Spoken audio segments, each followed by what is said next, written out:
Well, good evening, everyone, and welcome to the Irish column for Sunday, the 10th of November, 2024. My name is Paul Fitzsimons. I'm joined by Anthony Casey. Hello, Anthony. How are you this evening? All good. How are you doing, Paul? Out hitting I'm the doing good. campaign trail. I'm doing very well, I have to say. Well, listen, there was a couple of posters burnt on me on Friday night. We'll talk about that later on in the show when we get a few more on. But listen, other than that, it's going brilliant. I was at Dublin Shopping Centre this afternoon for 3 hours.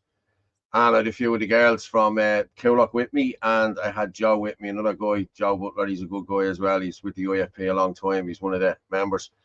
And it was phenomenal. Now, I have to say, I think we got rid of over 1,000 leaflets, Anthony. You Very know, good. I don't Wow, mean that's got really rid of good. them. Like we people were talking to us coming out. There was a lot of nice people spoke to us. The usual lefties that don't want that. No, fuck off, you're racist. You know, this bullshit. But then when you talk to them, it's like, well, maybe you're not really racist. You know what I mean? It's all the propaganda bullshit that they listen to on RTE. You know what I mean? And it's wrong how we're portrayed. You know what I mean? Like we are portrayed as right wing and mental, and like people think we're the same as the National Party. You know what I mean? And we're nothing like the National Party. You know, no, don't get me wrong. I'm not knocking the National Party, but like you know the way they are portrayed with the Hitler shit and all that. Like, you know, this is what people think we are. We're racist. Now they're probably not racist either. I don't know. You know what I mean? But I know Justin Barrett's Yeah, I gone on the think I whole think lot. But like, yeah. So I think that they kind of ditched that kind of look. In fairness to them, because they yeah, were, and I spoke to someone there recently, just in passing, and they kind of said, look, we say we're ethno-nationalists. We're ethno-nationalists the same way we want Africa for the Africans, we want Ireland for the Irish. Well, we were kind of saying, look, 90% should be Irish in this country. They're kind of saying easily. 95%. So it's just one of those things. But like, yeah, in saying that, I've seen two people today believe the smear campaign that RT Yeah, had done to us about. They said, look, to be honest, my uncle was across the road, and someone said, no, thanks, no, we don't agree with racists and fascists. And he goes, that's great, either do we. And she was kind of looking at him with two heads. And there's a bit of that, but once you talk to people, say, listen, it has to be yeah, controlled. Someone said this to me, Paul. Actually, you laugh at this. Someone said, "Look, it's going to be hard to me to give you a vote," and I said, "Why?" And they said, "Because, well, really, like I think immigration's okay. It just should be controlled." And I said, "That's our policy. It's the first thing you'll see when you open up the leaflet." He yeah. said, "Don't believe everything you read and you see in RTE." So yeah, you can see it's there. And look, the only way we can get through to these people is to undo what RTE has done to us, and this is why we're here. Exactly. Now you have it. But again, Yeah. the same thing happened to me today. A woman was walking in, and Joe went to give her a leave. He said, "Oh, I couldn't take that off you. I'm married to a migrant." I said, "What?" I said, "And why won't you take the leave?" Oh, I agree in migrants coming into the country. Okay. I said, "Oh, yeah. What's your thoughts on the whole? What was that? What was Sorry. your Yeah. thoughts on the whole Anthony Keegan thing and Coyle dropping out?" Well, he hasn't dropped out now. He's back in. He's back in the running now, Kevin, as I was talking to him the other day. But Antoinette dropped out. Antoinette said she was going to run in Fingal East on Monday, and then changed her mind to run. I think Kevin was having a problem with funding or whatever. He wasn't getting the funding or whatever. I thought something to that effect. And I think he was going to pull out. And then he stepped aside to let Antoinette Keegan run. And then Antoinette, she spoke to her solicitor, and the solicitor advised her not to run for the National Party because their beliefs aren't the same as her beliefs. And yeah, listen, you have to, it is what it is. You know what I mean? And I think Kevin is back in the running now. I think Kevin's GoFundMe got an injection or something. Something happened. I don't know. He's getting a few quid, but I'm sure he's running again. I think he is running again. But Kevin actually texted me the other night about the posters and all that. And listen, I've no beef there. You know what I mean? Everything is good. But what was I saying there? I was saying about your woman. Yeah, your woman came over and she, I couldn't vote with you. I'm married to a migrant. I said, but like, does he work? Of course he works. I said, there you go. I said, we've no problem with people coming in here. I'm not saying we've no problem. Did he come in legally? Yeah, he did. Yeah. I said, well, there you go. I said, like, we have a problem with uncontrolled illegal immigration. I said, not people coming in here and contributing to society and everything else. You know what I mean? And marrying Irish people. I said, if you marry an Irish person, you have kids. Well, then, like, your kids, you know what I mean? You can get Irish citizenship. But other than that, so with that, she said, oh, I might take the leaflet and have a read of it then. And off she went. She read the leaflet and off she went. She was happy as Larry. Then I had another guy. I was talking to a friend of mine, Rhonda. How are you, Rhonda? Rhonda Martin, how are you doing, Rhonda? I know she watches the show. Fair play to you for coming over and yapping to us today. But she'll even tell you herself, we were yapping away, me and her, and we gave a leaflet to a guy, and he went in, an Indian guy. India or Pakistani or wherever he was. And next thing he walks back and he says, "You have my vote." I said, now me and her were taken aback, like, it was like, what? Because I was expecting him to come back and hand it to me, that sort of way. And he says, "You have my vote." He says, "We are against illegal immigration into the country as well. We need controlled immigration." And the next thing he started opening and telling me, he says, "My country," he said, "over the last few years," he said, "in the last 10 years, we have taken in 30 million illegal immigrants," right? And he said, "We had to get out of there. That's why we came to Ireland for a better life and the whole lot and blah, blah, blah." And I said, "Well, fair play to you." I said, "At least, well, he probably owns a garage or something somewhere, you know what I mean?" But he was a lovely guy and he told me, he said, "Me and my 10 friends," he said, "I will get them vote for you in this. See, we all live around the area in apartments around the area and we will get them to vote for you." I thought, happy days, fair play to him. But the amount of people that told me I was getting it's different people marrying. That's what life is about. It's the droves of men we don't want. Exactly, Fionnuala. You're dead right. That's exactly what we That's don't it. want. That's completely it. Yeah. Look, Paul, we were already talking out before this mass immigration became really bad, but the COVID stuff, about the inflation, the scandals. So it's not as if our whole thing is about different colored people or anything like that. This is all combination of this. Now, I will say that all of a sudden this has become a massive threat because we Yeah. can see the plan that they're going to roll out. And we'll get to the Athlone situation there as well. A lot of people are I very seen it upset, there, and yeah. this is going to be in everywhere now. Yeah. I just see that girl there. Oh, Chris Bourne put in there. Chris was on the show earlier as well. He posted a few things as well on the Trust the Science show. If they come to the country, they work, they contribute to society, integrate, share Christian values, and most importantly, go through the legal process, then of course they're welcome in. Of course they are. Now, people will argue with you, legal migration is a big problem as well here as well. Listen, we have to, I'm not saying we have to put a stop to that, but we need to, how would you say, reevaluate what's coming in and who's coming in. You know what I mean? Like, if you're coming in and you're a doctor, you're a nurse, and we need you, yeah, okay, more than likely, yeah, come in. But this lark is just sending 30,000 people in this year and they're on the dole. Like the what you call it is ruined. The health system is ruined, the school system is ruined. You can't get a dentist, you can't get anything. It's wrong. You know what I mean? We just can't be doing that. Like, you know what I mean? Like, we need to stop that. And again, if they come in and it's controlled, well, listen, that's it. There we go. The game is rigged. Invaders block vote, Muslim block vote. Well, we have a video there as well about Dr. El Dodri, who was running up here in Ongar, and he gets in. I listen. I Then really, yeah, yeah, look, then we're done. You know what I mean? Like yeah, if he gets in, like look, the massive uphill battle of look, there's a good few of us out hitting the doors. That's all we can do. Like the media have not only said they're not going to give us coverage, they're giving us coverage, but they're giving us the opposite kind. And it's because they yes. they feel that if the truth was being told, that we'd be in government now. That's the truth. People will be voting for us. There's a lot of anger out there at the doors. I'm going to a mixed bag of the states, and people are angry, old and young. Ireland is in a very, very bad way. And, There's James. I we're wouldn't waste my diesel. Well, then, James, you have no voice. Whatever you get, you deserve, James. I'm being honest with you. Nothing's going to change that if you is the don't truth. vote. You I, know. I got I convinced someone today, Paul, that they said, look, there's no point, lads. I've given up on it all Hey, now. Martin, we got I you said, in well, a few minutes. that's exactly what they want you to think. They love Yeah, people like you because they get your vote. They want you to make yeah. sure you think that it's hopeless, so you don't get down there. So No low skilled workers. It takes away from Irish workers, which is true. You know, listen, they said this years ago. Oh, the Poles were coming in and taking all their jobs. A lot of Irish people didn't want them jobs at the time. Let's be honest about it. They didn't. But now all our Irish people are moving away to Australia for better lives for themselves because they cannot. A woman was talking to me today. €500,000 for a 3-bedroom house at the back of Donaghmede Shopping Centre.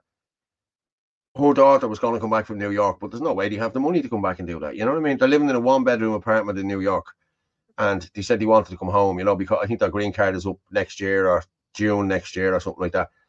Well, how can they come back here? You know? hey, Paul, I'm waiting to hear this one, right? Carlow being rural. There's 3 beds going in Carlow now for 780 grand. Not even the centre of town, just on the ring road. 780 grand in Carlow On town. outside the town.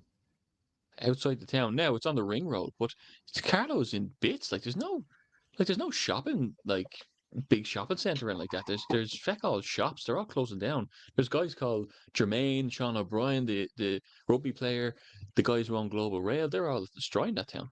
So there's nothing there. I don't know where they're getting their pricing. It's crazy money, isn't it? Now we were told that there's 4 separate housing lists in Dublin. I'll bring Glenn in now in a minute. He's a councillor. Maybe he doesn't know, but we can check in a minute. Voter apathy is what we don't want to see, James. That's what happened in the UK elections a few months ago, which is true. Listen, and anybody who is not registered to vote, you have until, I think, tomorrow night, midnight tomorrow night, I think it is, to get you registered to vote.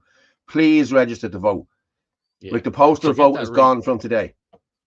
Forget that deregister. Someone told me today, all my friends and all, they're Bullshit. delighted with that whole thing. They could have even started that whole thing. You wouldn't even know. Yeah. Like, they're delighted, so it's stupid. Just before we go into too many comments, how did you get on, Paul? Just to give a plug to the Follow the Science show that you just did there now. Trust the Science, yeah. Is that every Trust the Science, every 7 o'clock on Sundays? Every Sunday at 7 o'clock, we're going to be doing that, myself and Jerry Waters. Well, it's Jerry Waters' baby, like, you know what I mean?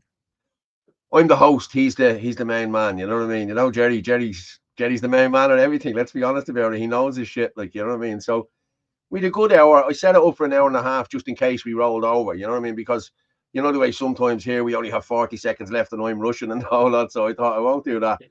And he sent me over loads of stuff, videos and everything else. And I thought we can't blatant do all it is, because you start talking to Jerry and he's that knowledgeable and he just rhymes stuff off.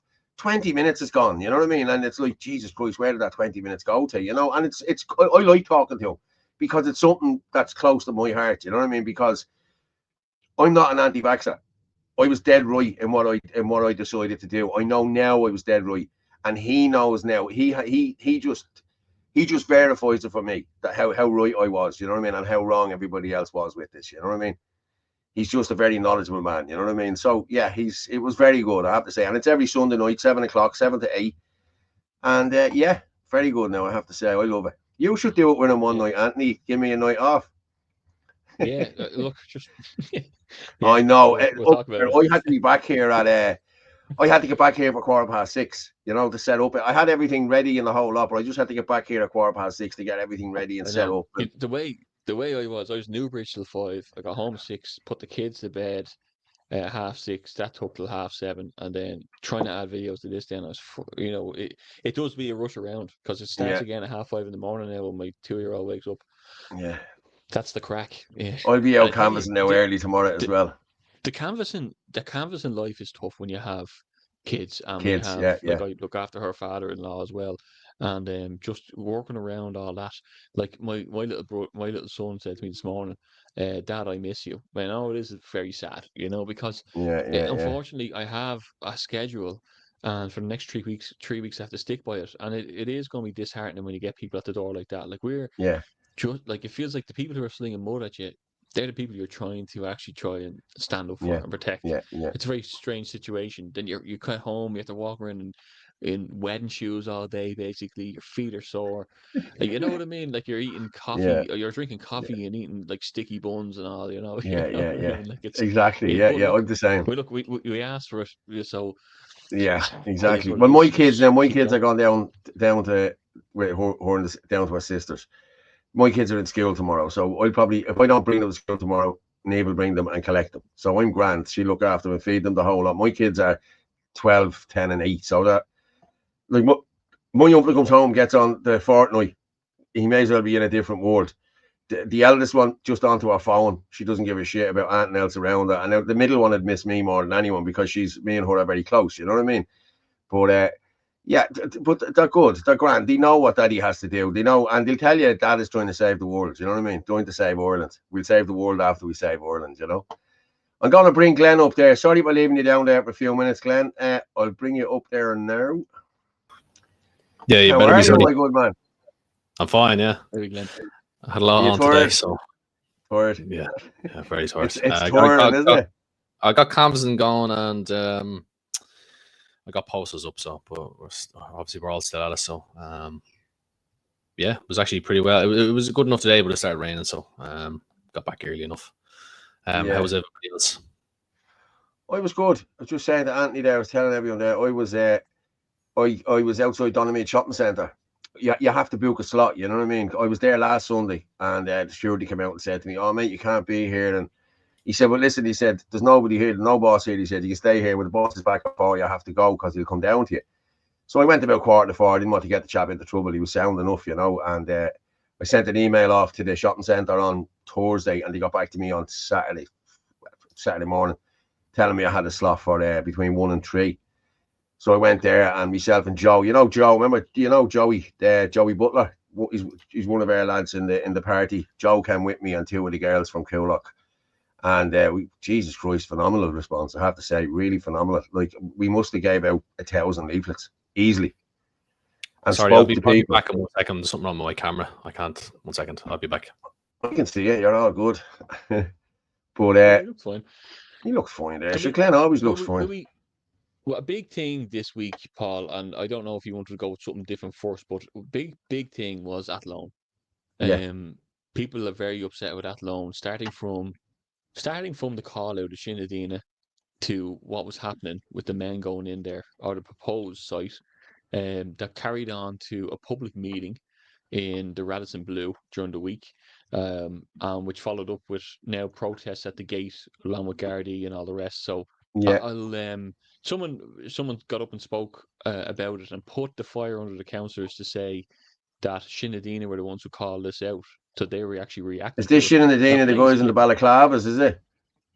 Have you seen this shite online? It's just ridiculous, like, you know. Explain what Shinadina is, Anthony, please, just for the people at home. Just explain what Shinadina is. Yeah. So basically, Shinadina is something that a few of us have put together to combine 32 county unity. It's verified information. So basically what happened in Athlone, I'll say it exactly what it is. I got a whistleblower who rang me from the site there who said that there are talks about the field across from us being used for basically housing at least 1,000 single men. There was already a refugee camp there that's there years of families.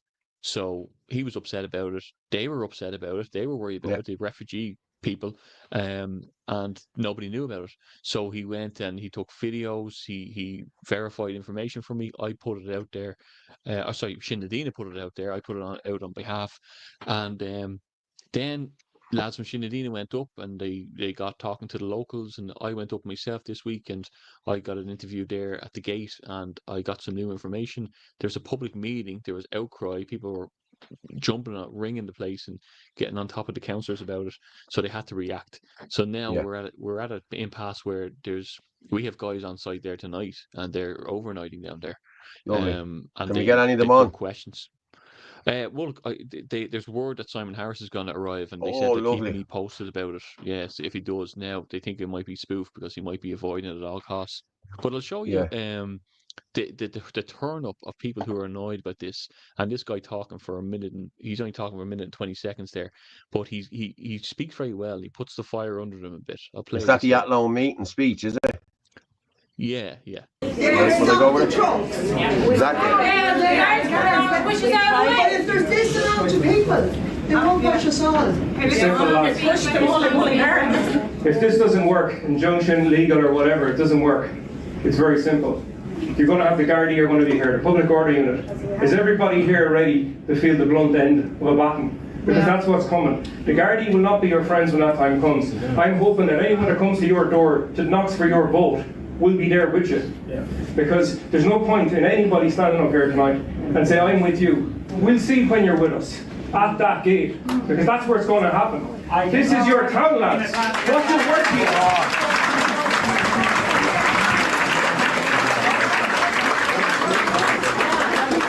What's it worth to you? Because we know what it's worth to Robert Troy. We know what it's worth to the profiteers. We know who they are. And we also know who these politicians are. When your party politician comes to you, and you might have been voting Fianna Fáil, Fine Gael and Sinn Féin your whole life, now is the time to ditch it. We're at war. It's an information war. You've been given none. Shinadina is We the People are an organisation that found out about your iPass site before anybody in this room. Why is that? We are at war, and it's very simple. We have no choice. You're going to lose your town.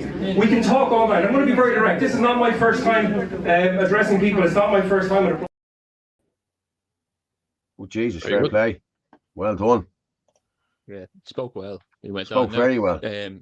Some people said to me, "Geez, who's your guy down there?" I said, actually, he's not. I don't know him, but that's how it's traveling. I went down to that site there on 2 days ago, and people came over to me and shook hands and all. Thanks very much for calling it out and all the rest. So it was great, and this is what we have to do. And our guys are dedicated to Athlone now, and we will be dedicated to other places. But it's not us. Like I said before, it's not an organization. There is guys on the ground there now. Yeah. But everybody can be on the ground. They're not wearing particular jumpers. They're not paid members of anything. They're just people who are helping verify the information and given to the people as soon as possible. So that's it. But it does work. You know, it's for the people. Well, exactly what that man said there. Shinen and Dina found out about this iPass centre before anybody in that room. Why is that? Because there's no information being given out here. RTE are blocking everything. And as Jerry Water said to me earlier, I was on the show earlier with Jerry, the reason nobody knew about all the stuff about COVID and everything else is because the media didn't let you know. They didn't. They spun the narrative and they left that narrative. Anyone who spoke out against it was deemed far right, the same way as we're deemed far right now, or they were anti-vaxxers, or they were COVID deniers, or they were this, or they were that. And it broke up families and everything else. This is doing exactly the same. RTE are just a propaganda arm of the government. End of story. And so are Virgin Media, and so are all the newspapers. You get your stuff from Gripped Media. Gripped Media is probably the best one out there. And the Liberal. You know, they're the only ones that tell the truth. Well, there will be an SND Media, and that's going to launch soon.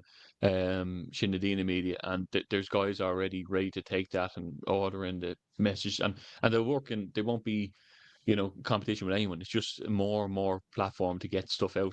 I got some interesting information, new information from the site there, and I play this because this went. Harris didn't turn up, by the way. Slimy Harris didn't turn up. Yeah, we kind of knew that. Play this minute 50 long. You play that. I'm just going to drop off for a minute. The kids just came home, so just you talk amongst yourselves there. Yeah. Okay. How are you doing, everyone? Well, there you have it. Athlone saying no. They're calling out for people to come on the site to help them out. There's not that many people there now, but I heard there's people on the way, so I hope they do turn up. A few things I have heard there, bit of information, is that the school buses aren't running anymore. So there's a school down this way. So that's been interrupted. Also, they're locking down the schools from 9 to 3 o'clock. So windows and doors are all locked and shut as a temporary measure. The garage up here, Port Valley, has been given, it has been giving panic buttons. And so there's also, you see, this backs onto another refugee site full of mixed families that's there for years. They've all been given panic buttons. And apparently the government have offered them repatriation for them to go home, and they'll fund their flights and relocation. So what are they going to do with the other site? They're trying to move these other refugees off the other site, pay them to go home so that they have a site there. This is what they did in Flood's Cross. They told everyone it was going to be done for Ukrainians, and lo and behold, they've been given 90 days notice to move out so that these single men from other countries can move in. So what's their game here, really? So it'll be interesting to see how that develops. Will they take the money? Will they put more people in? And if we have 1,000 going here, we could have another 1,000 going across the road from it. So 2,000 men at least between a creche and a school. It's not right. People need to come down here in mass numbers and make sure that everyone knows that Ireland says no, not just Athlone. We'll talk to you soon, guys. Thanks.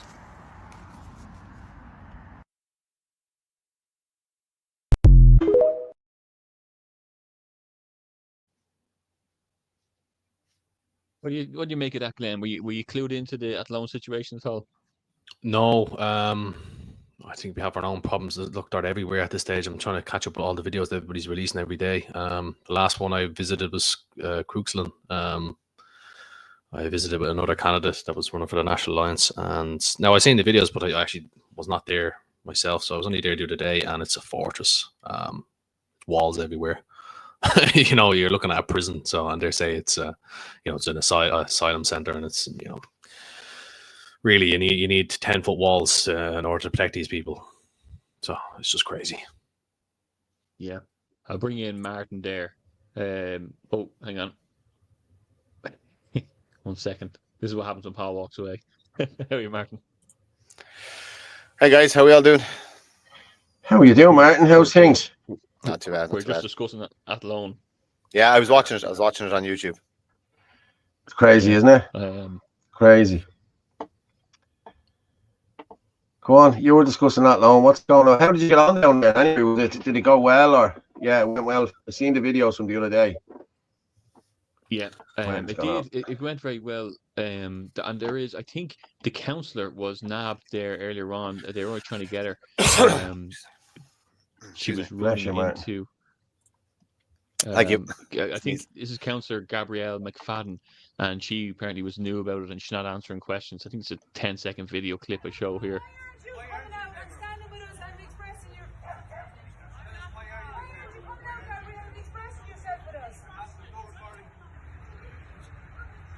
You should be out there with us, Gabrielle, like everybody else.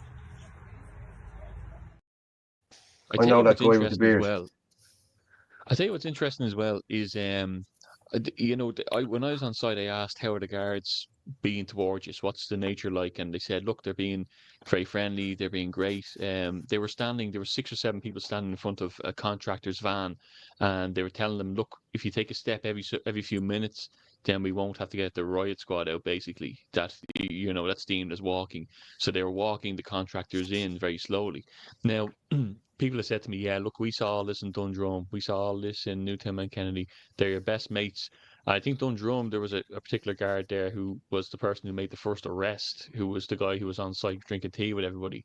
Unfortunately, I think, look, you know, they're fine because there's no trouble being said and they're all friends. But I do wonder when this is going to escalate. This is only going to go one way in Athlone. And when they decide, look, we're ready to bring these guys in, that's when it starts to get a bit sticky. And that's why we need across the counties, everybody to go in and support these people, because this is the new one from happening. We are trying to make it a template to stop these things legality wise, but it's all tough. You know, we have to work together in this, put our heads together, or we're stronger together. So see how we go. Yeah. I was just looking at there the other day, yesterday, and the newspapers reported that Ireland's rape has trebled since 2022. And still, we have the Justice Minister and plenty of other ministers saying, oh, there's no correlation between crime and immigration in this country. And it's tripled within 2 years. So what can we say, you know? There's no proof, guys. There's no proof. Throwing your back there. Sure, there's not happening, lads. There's nothing to see here. You know what I mean? Like, it's bullshit. This is, again, what we were talking about, the media propaganda. They're telling us nothing. And the people are finding this out now. We've, 500 people nearly on, or 400 odd people here now at the minute. That's how they're getting their information. Because if you listen to RTE or Virgin Media, you haven't got a clue, people. Not a clue. And listen, if any of your mas or dads are still listening, actually, I just want to give a shout out to my ma there. She's in hospital. She had a big operation on Friday. I know my ma's watching. Ma, I love you. This is where you get your information now, ma, isn't it? Take it easy. Go ahead. Do you know what the most disgusting part of this is? That it has actually gone over. It's over trebled. It's over the triple amount, did you? But they put it down and they said almost trebled. So it's not. So like they're always trying to downplay this every turn, no matter how drastic this is. Double is even worse, but they try to say, oh, almost trebled, but not trebled. But it's gone over it. And the fact is they're actually doing this is actually horrendous. Like, could you imagine being in the likes of RTE and saying, oh, we have to say rapes have tripled in the country. Oh, we can't say that. Maybe we can say double. No, we can't because it's gone well over double. Or maybe we can say it almost trebled. It won't sound as bad. Imagine people actually in government or in these departments saying this to each other. You know what I mean? Oh, we can't say that to the public. It'd be, you know, what not misinformation, it's malinformation. They made up another word where they try to that's a new one, isn't it? Malinformation. Where you try not to make it sound as bad, try to lower it's not tripled, it's not doubled, it's nearly triple, you know. It sounds a little bit better, you know what I mean? You know, it's a girl was raped in Letterkenny during Halloween weekend. Horrific from what I have read. There was a guy raped, or there was a guy sexually assaulted in Ballahadreen as well. Nothing on the media about it. And RTE came out and said, no, that didn't happen. The Gardaí said that didn't happen. Now, I don't know how true it is. The information has been put out there, so nobody has come back. I know the Gardaí came out with a statement, but if they're going out of the country, the Gardaí can come out with any statement they want. In my local constituency as well, very close to where I live, I was canvassing, and a lady on the door said that her daughter was almost almost dragged into a car twice, sexually assaulted. Now that didn't, I don't think that exploded online, but hearing this now, I was wondering, because you heard the name of the party. I actually asked the question. I said, was it a non-nationalist? I said, yeah, it was someone from one of the iPass centres. The Garda arrested him.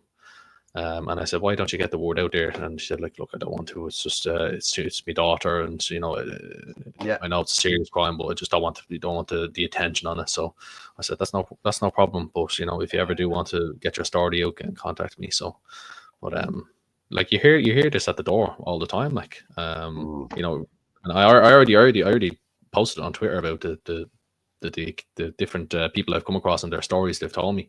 One of them, I knocked at a door and they were telling me some asylum seekers trying to break into 4 of the houses during the day, not during the night. And then the Garda got to him in time, and then he started biting the Gardaí and going on like an animal, and an 80-year-old man had to take him down, had him in a headlock.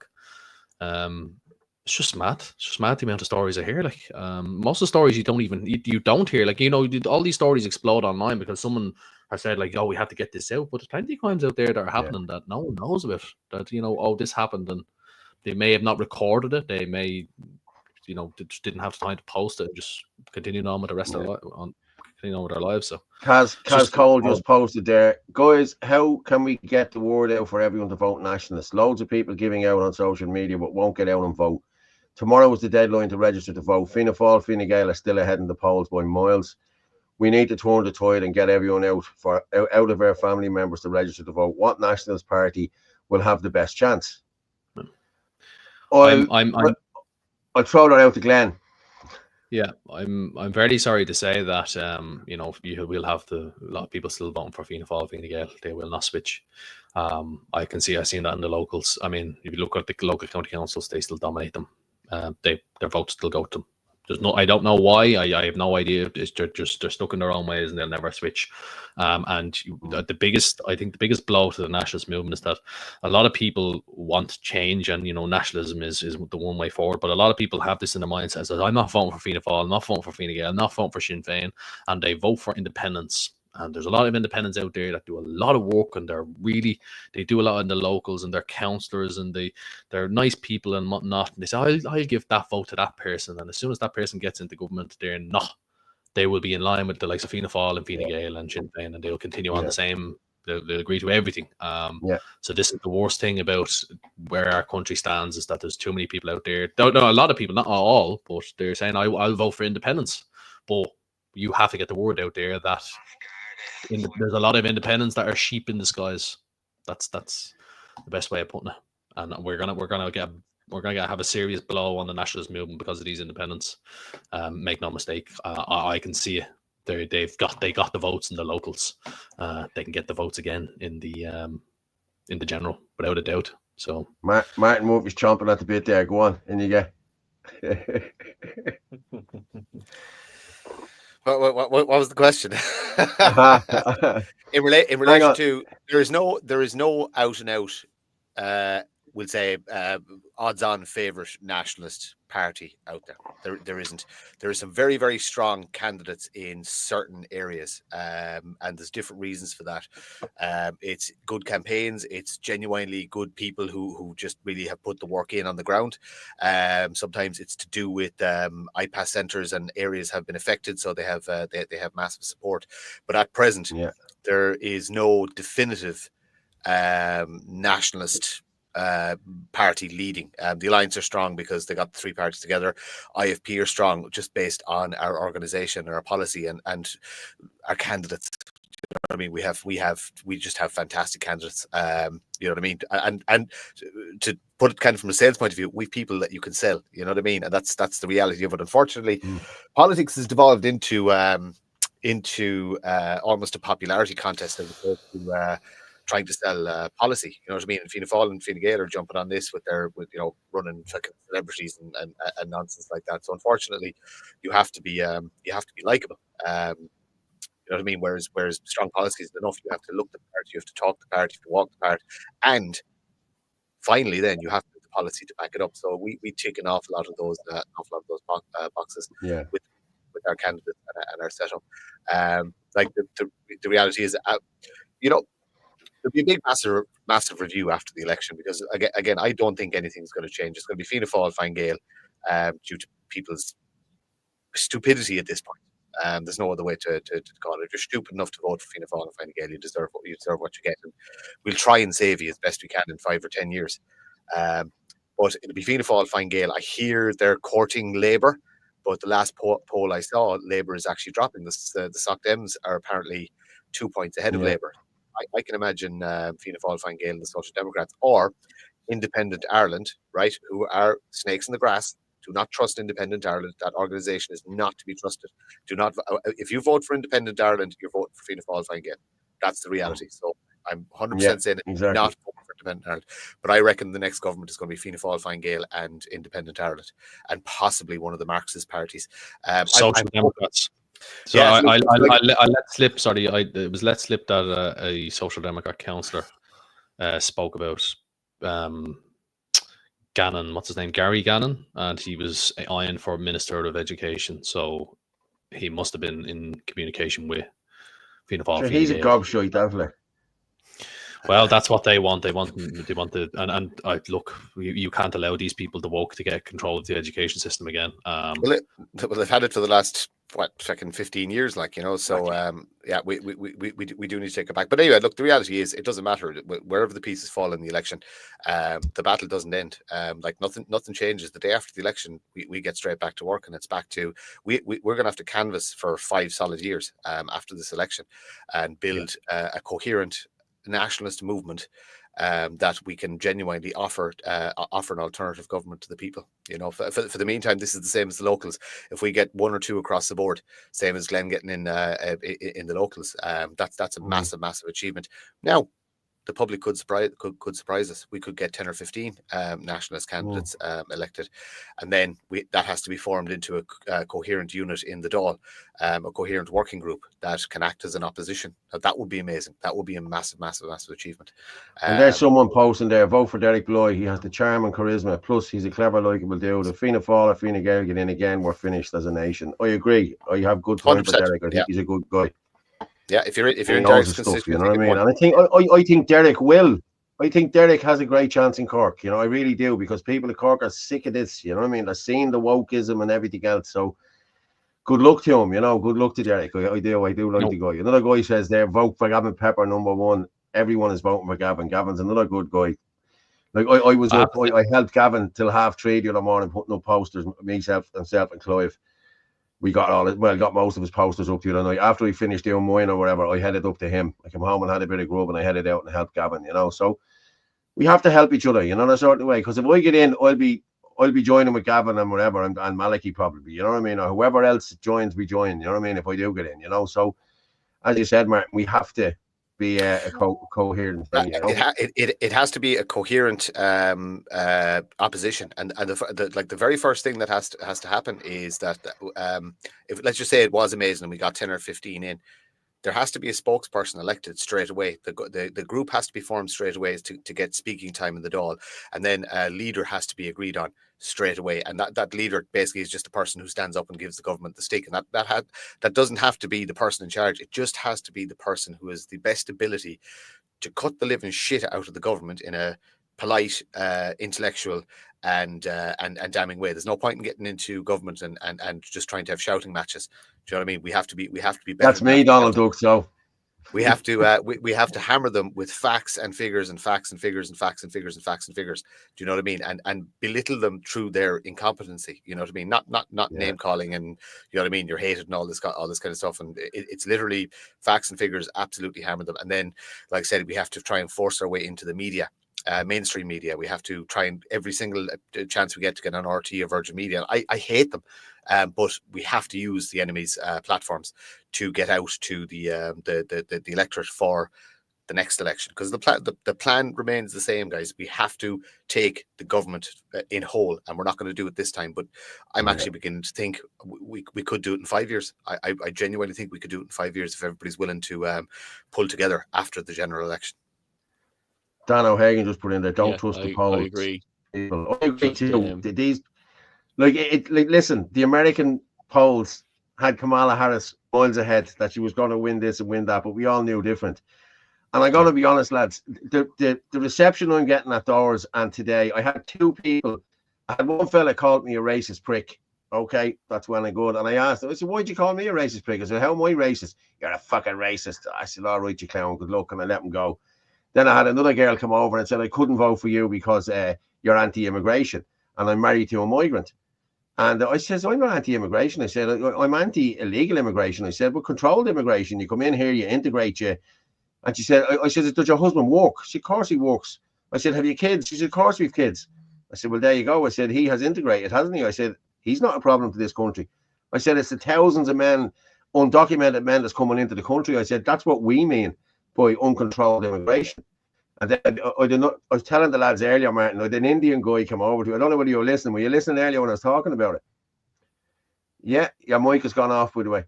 I had an Indian guy, Glenn, come over and he told me I was getting 10 of his votes. He said, I have loads of friends. He said, they will vote for you. We had 30 million illegal immigrants in our country.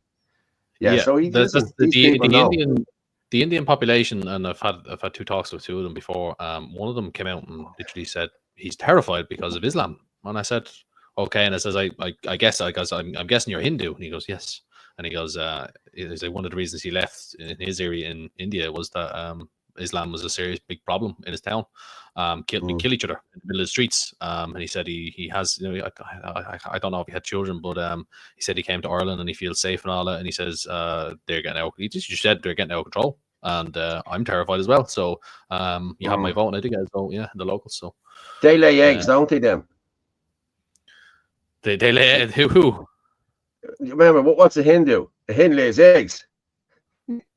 Hindu lays eggs. Kenny didn't drop no. I remember asking me years ago, what's a Hindu? They lay eggs. That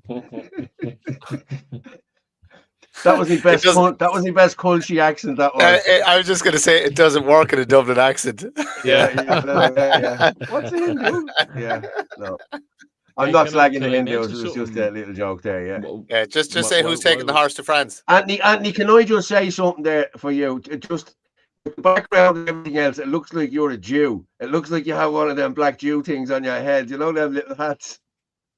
Look at Martin, doesn't it? It's the way the light is there. See, it's not as bad. We're getting lax out of it now. Paul, for fuck's sake, we weren't supposed to talk about the hair plugs. Okay.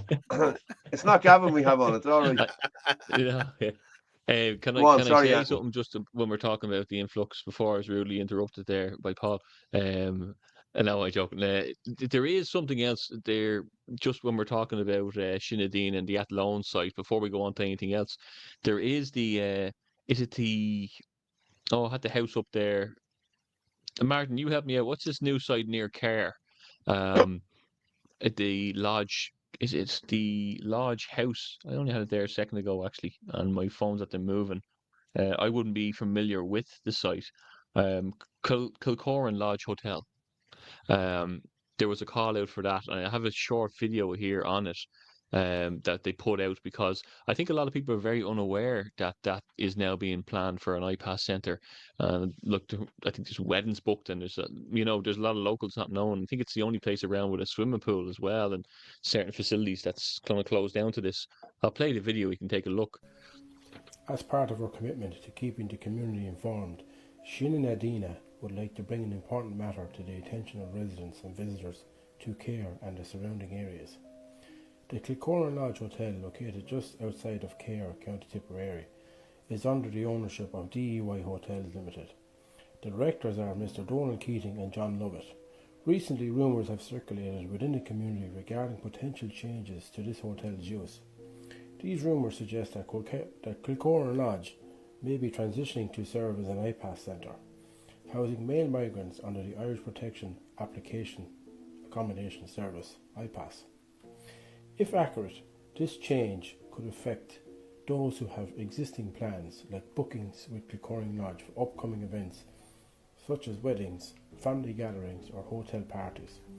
Understandably, this shift raises questions, and members of our community may be concerned about potential safety, security and logistical implications for the area. Our recommendations. We encourage anyone with concerns to contact Kilcorrin Lodge Hotel directly to seek clarification on the status and to use the premises. Confirming these details with the hotel management may help those with personal or family events planned there to make an informed decision. Shinen remains committed to transparency and community safety. While it is not our role to endorse or verify rumours, we believe in fostering open communication within our community. Please stay engaged with official channels to reach out for first-hand information. Your vigilance and care help keep our community informed and safe. Fair play. That's crazy. I know someone said there's a very low volume on that. Look, it just shows again that the plans that people are so unaware of to all our surrounding areas and all these places. People are taking the sorry, my camera's gone fuzzy. People are taking the bag of silver, you know. Don't walk into the light, and- Anthony. Yeah, I know. I'm fading. You speak for a second. Try to fix this now. That's right too. Someone to the posting up there. How come Irish abroad can't vote? It's not available to them, and I think we're the only country in the EU that doesn't do it. It's to reduce fraud. I mean, look what happened to the United States since the mail-in ballots were removed this time. I mean, 20 million votes disappeared. Just disappeared. Yeah, that's just disappeared. You know, I mean, like people on the Democratic side were saying, Kamala Harris should have got 20 million. It all just disappeared. Really, just because the mail-in ballots were removed this time? Seriously, you know that could happen in Ireland. It's just too dangerous. So, yeah, no, I don't think so. I don't think it should be allowed. Farmers should pay heed to what's happening in England as regards to inheritance and the corporation's land grab. Yeah, they should. But they're trying to bring that inheritance tax in here. Yeah, they're pushing very, very, very, very hard. See, they don't want anybody in Ireland to have assets. Barrett, if you're in the golden circle and you're in the club, you can get as wealthy as you want. But they don't want ordinary citizens to have wealth. That's the reality. It's to keep everybody poor. And the easiest way to take somebody's wealth is through taxation. So basically, you devalue every generation. You devalue somebody's assets.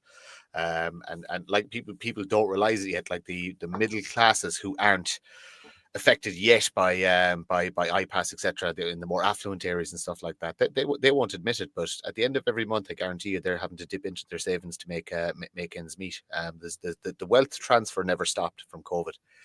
There's still a concerted plan there to actually make everybody poor. And again, it's probably in line with bringing in the digital currencies. I was, the inheritance tax, Martin. Yeah. You know, we were talking about this before, and it's a bit of a touchy subject, but technically, you know, all nations have inheritance tax regardless, because if your nation is, in debt, those debts will be passed on to you. Like I keep saying to everybody at the doors, is like, not many people know your child is going to be born in debt, thousands of euros in debt. Yeah. And someday he will have to pay that back one way or another. He may not directly pay it back, but through his taxes he will. Or you could look at it from the glass half full, that money isn't actually real and there's no such thing as debt. There's only theft. There's no such thing as taxation. There's only theft. And if you had a government brave enough to actually stand up and say that, it'd be very interesting. Now, Ireland couldn't do it; our economy isn't big enough. But a country with a big economy, with a nationalist government, who actually turned around and said, "Well, there's no such thing as debt. Prove I owe, or we owe this money." You'd have a very, very, very interesting conversation, and a very, very, very. You have to be very careful there, Martin. We know where that conversation was going. The last person that did that started a massive war.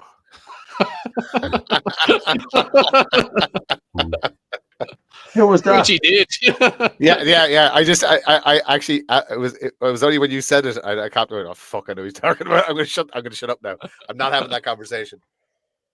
I had a conversation similar to that about on the door today that I thought your mom was listening to me. Then you said, well, and you had to close the door. We get, what happened in 1920s, when Hitler got in. That's what happened. Oh, sorry, you said 1920s when the right wings got into government, then Hitler emerged, and that was supposed to be a shot at who we are, Um, and it was crazy, because usually I let it go. Um, and I don't, I just like, okay, whatever, but I said, sorry, it's your vote that's ensuring that my kids will never have a home in this country and the crime's at a 20-year high. And all right, okay, and he closed the door. Like the only extremists, now I won't say the only extremists, but the extremist majority are in Leinster House, and people, a lot of people are saying that now, that the right wing is in Leinster House. These tyrannical bills, the heavy arm of the law. There's a lot of stuff that's changed in Ireland over the last year. You could say after the last 5 years, but the last year or two has been particularly bad, I think. So it's, this left and right almost doesn't mean anything anymore. It's just resistance and overarching tyranny. Yeah, I had an interesting conversation. Was it with one of you? Maybe I'm not too sure. Maybe it was with yourself, Martin, about how we perceive tyranny and totalitarianism. So The circle, yeah. if you it's the way we cannot easily identify the likes of Adolf Hitler and Joseph Stalin and all that. But if you think back during that time, and say if you were in the Soviet Union and the Soviet Union ruled, you wouldn't think they were extreme. They're just a ruling majority party. Only that when they're defeated and they're no longer, that you can actually look back and go, oh my God, they were dangerous, they were extreme, and they did this and did that.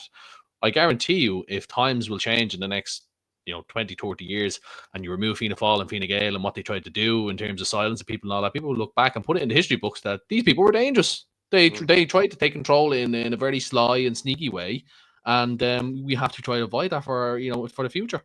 So totalitarianism isn't bad as long as you're 100% compliant. Yeah. If you do exactly what you're told when you're told, keep your head down, keep your nose clean, and don't have an opinion, and just serve the state, then totalitarianism is fine. But God help you if you look left, right, up and down, or question anything. You know what I mean? Mm. This is the problem with sheep, and unfortunately, the majority of people are sheep. They're quite happy to just keep their head down and not look left, not look right, keep the blinkers on, and pretend all this isn't happening and everything is great. That's that one, and that's how these totalitarian governments actually get power. I go back to the simple thing of fear and greed. The greedy use fear to keep people in line, and people are afraid. They're afraid of being called names. They're afraid of losing their jobs. They're afraid of just fear. Like debt is a fear. That's having people in debt, having a mortgage. That's fear. It's the fear that your house will be taken because you can't pay enough money to corrupt financial institutions to keep a roof over your head. So, but like I said, once you abandon that fear, it's amazing. It's amazing what you can achieve and amazing what you can do. And that's probably the message that we need to get out, as opposed to talking about the individual issues like immigration and housing and healthcare and all the other stuff. Is just tell people, don't be afraid. Do not be afraid. These government people, these officials, they're a minority, and they only exist because we allowed them to exist. So don't be afraid, and just stand up for yourself, and you get the masses standing up for themselves. You know what I mean? We can change the country. Yeah. Well, I find very interesting about totalitarianism, both left and right. If the people underneath them know that they're being subjugated and things are going really wrong, and they desire freedom, they will do anything to get that freedom back. Most of these dictatorships, attempted assassination attempts, and once victory is achieved over these totalitarianisms, they're hunted down. Look what happened to the communists in Eastern Europe. They were hunted down, hanged. Mussolini was hanged as well. He was a right wing, and look what happened in Romania and the USSR. Like you hunted down, and these people said, those that wanted freedom and liberty and justice and all that, they said, look, just this time that these people have to be killed. These people are evil. They cannot exist in society. They've done too much harm to us. They've murdered millions of people. They've starved us, and that's what happened. Like, so that's what I've talked about the cycles before. That I actually think we skipped a cycle because the events of World War II were so like that. If you look at the history books in a lot of Western civilization, every 50 odd years there's something major that happens, and then a certain class of people are eliminated, or something drastic happens. You know, that the whole system is changed, and I think we missed a cycle, and this what we're living in now is the result of it. Like in there's good pushback. Yeah, there's good pushback. I don't think because of how society is set up now, we'll ever get back to the point where we've got guerrilla warfare and rebels fighting against the system and hiding in the woods and stuff like that. I don't think the world works like that anymore. But I think that there's definitely going to be political revolution. It's building. We were listening to Owen Menahan last night on Spaces, and there's definitely in the bigger European countries, there's definitely a grassroots movement of centre-right and right-wing politics, and they're actually getting organised, and they're getting gains in local politicians, local elections, similar to what we're doing here, and that's across a lot of the Eastern Bloc as well. So Europe and Ireland we're in for a big change, but like I said, it's going to take time to build a coherent nationalist movement that can actually take power, and hopefully we don't have to have the revolution, the hangings, the executions, or anything like that. You know what I mean? We should be able to do it politically. We're civilized enough to do it. Now, I was going to say, one of the things you said, we skipped the cycle. I'd say one of the biggest reasons why that is the nuclear deterrence. Countries have nuclear weapons, and thinking about upsetting a nuclear power, you're going, oh my god, we'd be wiped out in seconds. So that's why wars don't break out anymore, because you have these superpowers that control the globe. But I think it'll still get to that stage where people just don't care anymore. People are losing their countries, and they say, bring it on. Like, there's loads of people. I've seen loads of videos in Germany and France saying, screw this. It's me or them, and that's it. Like, I think it's gone so far that that's why I said before. Look, I don't like to say it, but I perceive a nuclear war happening in not the near future, but sometime in the future, in my lifetime anyway, because I actually absolutely dreadful. Do you know what? I don't think that is ever going to happen. And it's the mutually assured destruction. There's no crazy power yet on the planet that is mad enough to do it. Do you know what I mean? There really isn't. You can talk about your North Koreas and stuff like that. They're years away from that. Iran isn't going to do it. Iran is not going to fucking start World War III. Russia is not going to start World War III. China is not going to start World War III. There'll be a lot of toing and froing and flexing of muscles. Do you know what I mean? In fairness, now it should the next 4 years should be relatively stable. Trump will be able to undo an awful lot of the harm that the Biden-Harris administration have wrought upon the world, because Trump can just basically go, economics, guys. You want to sell our shit into one of the biggest buying economies on the planet? Let's all be friends, and that's how we'll do it. You know what I mean? He could hurt the Chinese economy, and like I said, Russia and Trump will actually play fine together. You know what I mean? Because Putin will be delighted, because Trump is going to pull an awful lot of money out of NATO, and that's going to suit Putin down to the ground. And you just get a calming effect, you know what I mean? And then you just have to keep it then. So you need to keep a coherent Republican government in power in the States for the next 4 or 5 election cycles, and while all the evil Democrats, that the Hillary Clintons, etc., while all they die off, you know what I mean? So you just need to keep them out of power until they're dead, and then then you can go back to. Well, I think that it's a really intelligent geopolitical conversation the 2 years are having. I know you could do it for hours on end. My grievance with the idea of a cycle with this is that I think that there has been cycles for many years in political structures in countries and dictatorships, and we can see that. But I do believe that we are going through the Great Reset that has been building for years. And I think that we're touching on something very, very foreign, because it's not just in Ireland, it's not just in Europe, it seems to be across the Western world. And we're taking example of what's in the Eastern Europe, in the Eastern world, and we're amalgamating or we're copying and pasting it over, because the testing ground was there. And it worked, so they're shining through this. I don't know if we've gone through anything that's quite like this, and I do know that we can because so much was written about this, and I'm not just talking about, theology. I'm talking about the books and the Orwellian kind of literature. But because of that, I do feel as though the Agenda 2030s, that we are treading in untreaded ground, and we kind of know where it's going. I'm fairly sure that a lot of us here know where it's going, and our freedom of speech has been taken away. That's not a temporary thing. They want to take that away for good. They want people poor, like Martin said earlier on. They want you barely keeping the wolf in the door, so they can dangle a card in front of you and say, but you can make this few bob, staying at home, like a credit, a universal credit system that they're trying to roll out in England at the moment. And unfortunately, we then are owned. And I think this is part of taking self-sustainability away from people, taking the chimneys out of the houses. In some parts of America, they make it legal to own farmland or have chickens. Everything is globalizing. Even our supermarkets, everything is coming from less and less vendors, let's say. So I do think that things do go in cycles, like people say with the climate. But I do think that we're certainly on a new wave. That's quite. Well, the reason I don't know what the you'd reason say. why Yes. the reason why I think we're probably coming to the end of the cycle, and you could have this reset that Martin was talking about, is that and one of the reasons it hasn't happened is because of the nuclear deterrence. If other countries have nuclear weapons, then you won't start a war.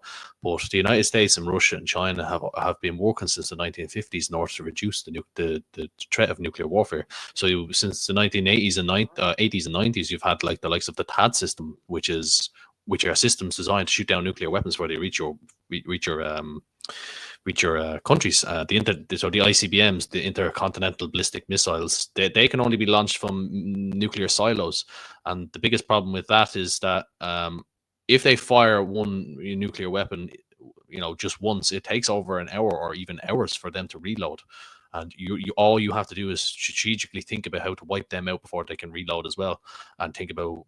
That's the whole purpose of NATO as well. If Russia is his enemy, you have to think about where these missiles are going to launch, and how to take them down, and then destroy the nuclear silos before they launch again. So the threat of the nuclear deterrence is starting to disappear. There's systems coming out all the time, even laser weapons. People in the chat be like, laser weapons, no such thing.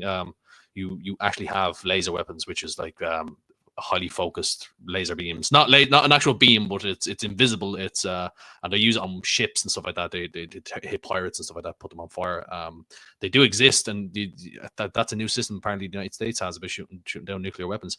But that's why I believe you could get closer to that, because if the nuclear deterrence disappears, then you could clearly have a war coming about in terms of ground warfare. For resources, for land, for ideologies. That can happen again. It happened in World War One. It happened in World War Two. It happened in the Crimean War. It can happen. People, the human race has been warned for since the beginning of since the dawn of its civilization 2,000 years ago. Once the nuclear deterrence goes, it'll happen. But if you look at the reality of the wars, would say the two major conflicts, the First World War and the Second World War, they were primarily over economics. In reality, they weren't about ideology. It was about economics. Yeah. It was about the failing British Empire in the First World War, and we'll say the first surge of German dominance. And again, it's similar to what the BRICS countries are trying to do. It's an attempt at a shift in the status quo.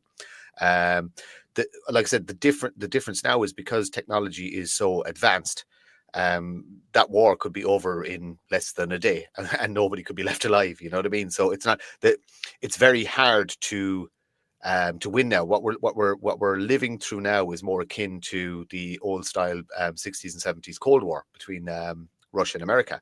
It's deep state moves. It's disrupting smaller countries that have assets that, let's say Russia has interest in country A because of their, we'll say, fucking gas reserves or something like that, and they're trying to get their hands on that America will go in with the CIA will go in and disrupt that country and put in a new government, so Russia can no longer have access to those resources, and America those resources. That's how wars play out now. You know what I mean? You're always going to have. There's actually a very interesting website. There's a war conflict tracker website where you can track all the existing conflicts in the world. I think there's about 80 something of them currently going on that are classed as actual. I think that organization actually tests for seismic activity as well. So they're able lads, I'm gonna bring Orla up there. I just need to go to the toilet for a minute. So I'm gonna bring Orla. Orla, are you ready? Are you ready there? There you go. There's Orla. I'm gonna just jump off for a second.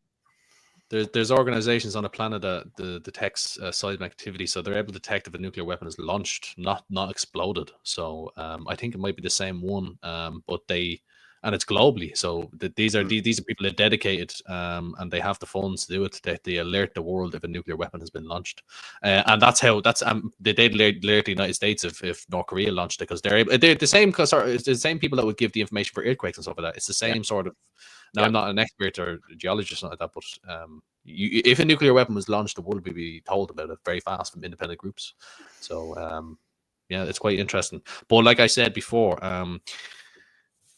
the threat of nuclear warfare is going up every day because countries want to figure out ways of taking down nuclear weapons before they hit their countries. And the United States most likely has that technology already.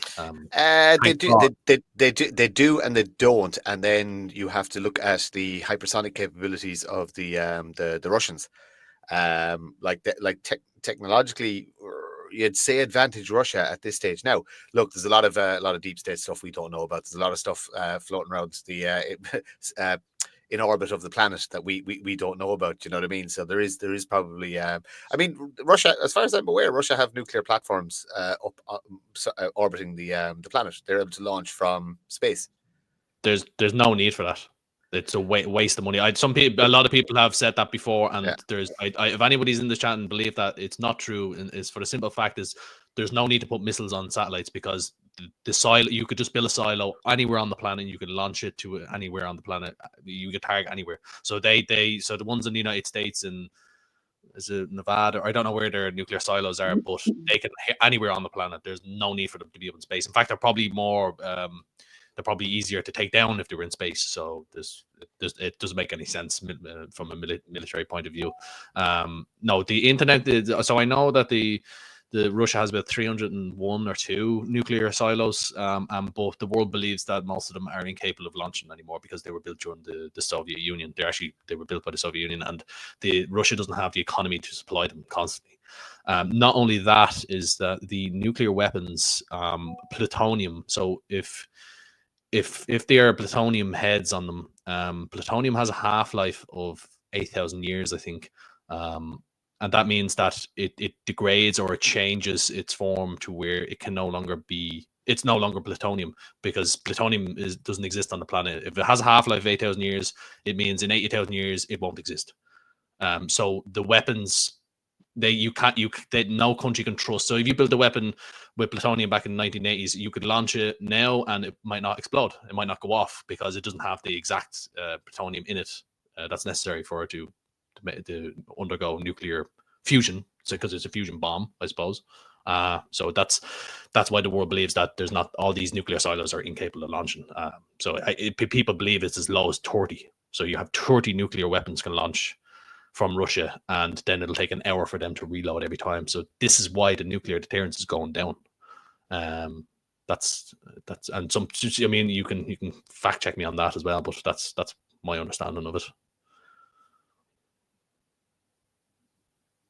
I think Martin. No, can you hear me, Martin? Yeah, no, sorry. I'm multitasking again. I'm not fact checking you, by the way. I'm just reading something. Anyway. Hi, Orla. How are you? How goes that? Do you know what? We'll try and bring it back to local areas because we we've a tendency to get very, very global, very, very, very, very fast. How's the campaign going, Orla? Great. Not a bother. I was out for about over 6 hours today. So all good. Again, like that. People are just fed up, absolutely fed up of everything.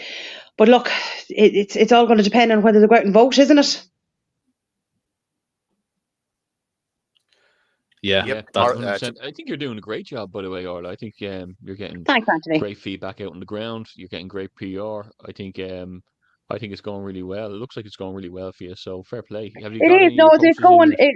It's going very well. It was quite interesting today. Now I met a few teachers today now, and I was telling Glenn I met a few teachers, and no, some of them were lovely. They were lovely, and a couple of them were a bit woke. So that was quite interesting, you know. And one of them told me it was disinformation I was saying about the SPHE. And I just turned around and I just said, like, obviously you're not going to get into a row with anybody. And I just said, did you do the course? And she went, no, I haven't done it. And I said, all right, okay. So she'll have something to look forward to, you know, when she does the course and sees that it wasn't disinformation. That's good. Hello, look, greetings from Athlone, Shinadina crew, and hi, Orla. Very good. Yeah, it is good. Yeah. I would say, you know, what we're tackling here at the doors is time, you know, because we're all getting very, very positive results. So we need everyone here in the comments, all the 500 or 600 people watching, to spread the word of nationalists. You know, it can't be just our job. Like, everybody has to say, you know, that there are people standing up who aren't career politicians. And this is the big thing, you know, that step aside from their jobs so that they can run. And it's not just us. We're all in this together. So you elect who you feel will articulate the points most verified and in a great way to tackle these guys. I want to give a shout out, actually, because Milltown GAA next Sunday are doing a Q&A of all the candidates in South Kildare. And I'm going to advertise it to bits online, and I'm going to draw out whatever candidates do come there, and we'll find out who's for Ireland or what they're really for. So that's Milltown GAA Club next Sunday, if anyone's around. Yeah. And you know what? I was just listening to you guys earlier on, like when you were talking about the independents. And, you know, that's came up at the doors with me as well. And you're right. We have to be so careful when we're describing the independents, because you have independent Ireland, which, as you said yourself, might as well be Fianna Fáil, Fine Gael. But then you've got your other independents that they're complete lefties. You know, they're not nationalists at all. You know, so you have to be very careful when people are voting for independence to make sure that they're nationalist independents and not the other crowd. You know what I mean? Because then you might as well just go and vote for People Before Profit or Fianna Fáil, Fine Gael, you know? There's a very... Did you... Yes, go on. Sorry, go ahead. No, go ahead. Go on, yeah, sorry. I just sent you a text there, lad. You know what I sent you, so yeah, I won't be saying to you much about it. So yeah, okay. So I don't get a text. You know, I hate being left out of this gang. You say things on this thing all the time. Where's my text? Nothing. Shadow Council, Glenn. Shadow Council. Shadow Council. You're too well groomed and well dressed to be in the Shadow Council. There, Glenn. How do you know the text could have been about you? That's why it wasn't sent to you. I'll be speaking to the Council of Glens about this. They won't be happy. Glens. Very good. Glenn, how are you getting on with your posters? How many have you up? I've got a whole 100 up so far. Just wow, just really? about 100. Wow. Yeah. So I need to get another 200 up now. So I'm gonna do my best to do. Well, as I said, I helped Gavin the other night. Gavin had 300 there, and myself and Chloe went out till 3:30. Well, I tell you, I was putting up my own. And speaking of my own, I'm going to just play a video. What happened to mine? I see how it is. You're helping Gavin Pepper, not your own party members. I see how it is now. It was Gavin right Pepper beside me. Very, very right special. Beside me. He's my mate. You know what I mean? Gavin's a good mate of mine. But I got to run with this video here now. I put up posters at Crown Paint on Friday evening. The place where I have been campaigning against for the last 6 months. So I'm just going to show you there now. Just want to say a big thank you to Paul Fitzsimons for dropping down a bit of firewood for the QDOT camp. Thanks, Paul. Absolute legend. Yeah. Can I just say one thing? Sorry, before anyone says anything. Yeah. Traitor. Yeah. And then I got a video sent to me at 12 o'clock that night. So I'm going to play that as well. So people need to know what's going on here. Up on TikTok for Paul Fitzsimons, yeah? Paul, I'm sitting in my bed. You must have been sitting in Burger King car park and watched us all walk away to walk over. I took your signs down off the poles. I burned them, and the next time I see you, I'm going to crack your fucking forehead. Yeah? Stick and blanch the next time, because you're not wanted in Coolock. And when I see it, I'll fucking see it. And we'll see how smart you are then Now send this into your group and make sure this goes around and send to whatever fucking Garda station you want. I am gonna bury you, you fucking little rat. What's There his you go. problem with you? His problem. I'm better looking than him. That's it. His turkey teeth didn't I don't didn't like. turn I out nice enough. don't pay. I Sorry, have I mean, nicer I teeth. don't. Look, yeah, I'm nicer No, I teeth. mean, That's I actually don't pay attention to all this social media stuff. That I don't know what happened. Why does this person not like you? Hey, your guess is good as Did he mine. run against you, or was he running, or what? No. It's a deeply rooted story involving the Kulak crowd and the breakup there. Look, I think Paul's involved with the original Kulak crowd, if I'm not mistaken, and that's who's bringing the injunction against Crown Paints. And there was a bit of, what would you say, interception within the Kulak group. Would it be right in saying that, Paul? There was a after the fact? breakaway group. There was, listen, it doesn't matter what the ins and outs of it were. There was a breakaway group, and then there was another breakaway group, and the others went up the north and brought the banner up the north. People in Kulak didn't like that. I called it out straight away. I called it out straight away on the show that night. But then I got labelled as being a loyalist. Me, a loyalist. I wasn't even involved in it. It had nothing got to do with me. I called it out. You know what I mean? And now I'm getting shit off people now. And they tried to make up a thing yesterday. Do you remember the thing a few months ago about the Muslim thing that was that I was supposed to be in bed with the Muslims? That I was on a live stream with Philip, and it was before the elections. And Philip asked me, he says, maybe he fancies you, Paul. Maybe he does. Yeah, we're nice for it, haven't they?